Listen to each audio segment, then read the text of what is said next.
Welcome sa zip9.com. In this video ay pag-aaralan natin yung divisibility by 2.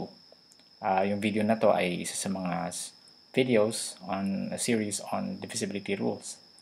Inuna natin yung divisibility by 2 kasi ito yung pinaka madali, and I'm sure many of you are familiar with the rule. So sinasabi sa divisibility by 2 na a number is if a number ends in 0, 2, 4, 6, or 8, then it is divisible by 2. Okay, so ibig sabihin, kung meron tayong number na malaking-malaki, for example, 4,255,384. So, hindi na natin kailangang mag-compute para i-prove or ipakita na this is indeed divisible by 2. So, tignan na natin kung saan siya nag-end. So, nag-end siya sa 4. Kapag sinabi natin end, yun yung ones digit natin. Yung ones digit na ay 4, so it is divisible by 2. So, yun sinasabi ng rules. Now, alam natin yung rules, Yung gusto kong i-highlight dito sa series na ito, ng videos na ito ay bakit ganun yung rules and bakit siya true, for all numbers. Okay? So, bago natin i-explain, tignan muna natin yung structure ng numbers, For example, 21, 345, 4,796. Kung mapapansin niyo yung mga numbers na to, pwede natin siyang i-separate yung kanyang ones digit, So, pwede natin sabihin 20 plus 1, Pwede natin i-separate using addition, So, magiging 340 plus 5. 4,790 plus 6. So, pag sineparate natin yung kanyang ones digit, kung mapapansin niyo, matitira dito, palaging 0 yung kanyang ones digit, yung matitirang number. Pag hiniwalay natin yung ones digit. So, mangyayari dito magiging, ano ba ibig sabihin pag may 0? Ibig sabihin, multiple siya ng 10. Ibig sabihin, divisible siya by 10. So, pwede natin i-represent yung 20 ng 10 times 2. And then, of course, isama na rin natin yung plus 1. And then, 10 times 34 plus 5. 10 times 479 plus 6. So, nakikita nyo yung constant. Yung 10, ibig sabihin, lahat ng matitira dito is or are divisible by 10. Okay? So, pwede natin, ibig sabihin, any number n can be represented by 10 times a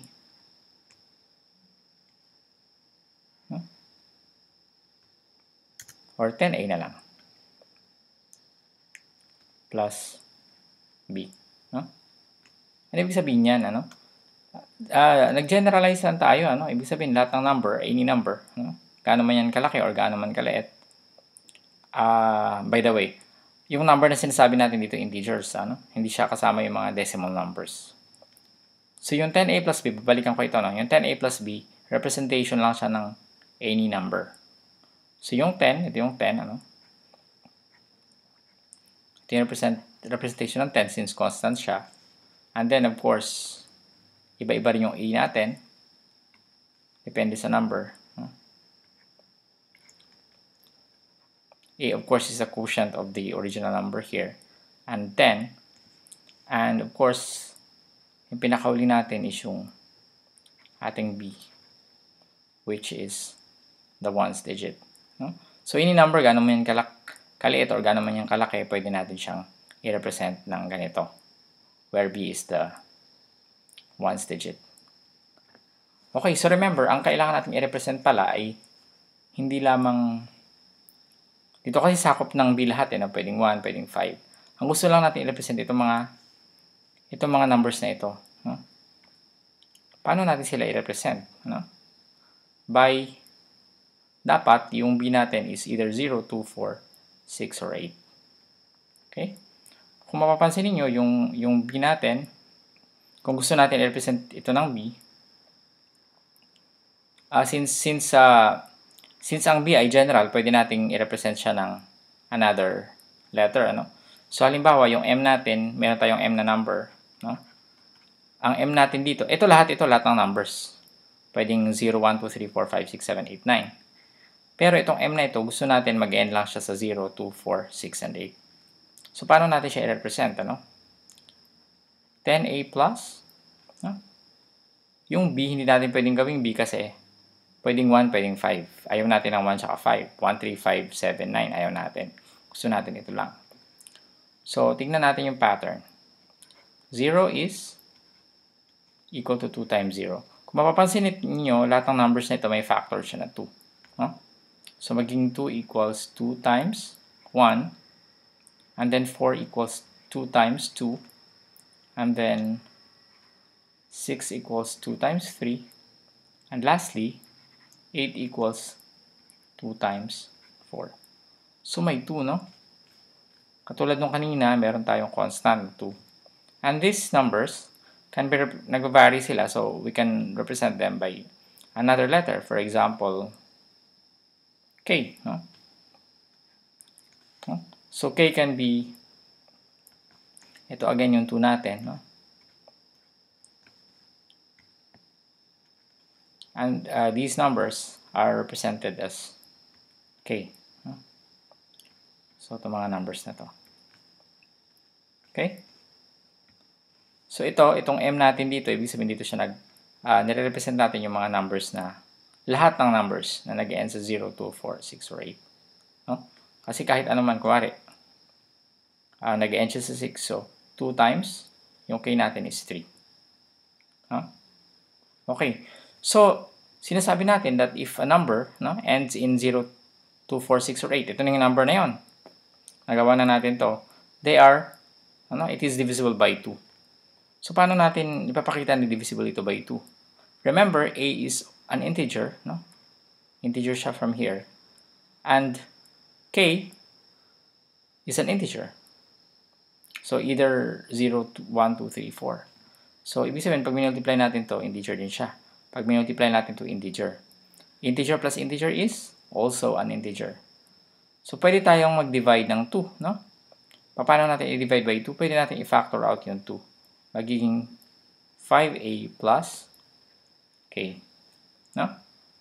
So, pinapakita lang nito na 2 is a factor of 5a plus k. And 5a plus k is an integer. Katulad yung sinabi natin kanina.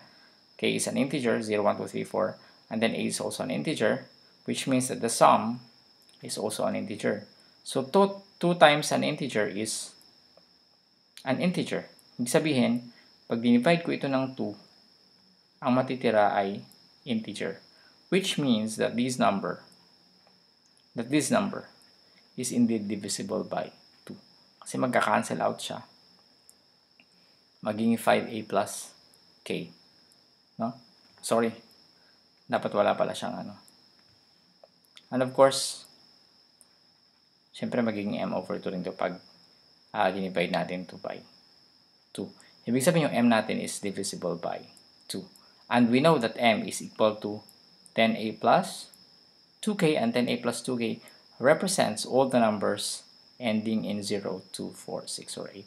So napakita natin that if a number is or ends in 0, 2, 4, 6, or 8, then it is divisible by 2. Okay, so I hope sana hindi kayo naguluhan dun sa aking paliwanag. Maraming salamat and see you in the next tutorial.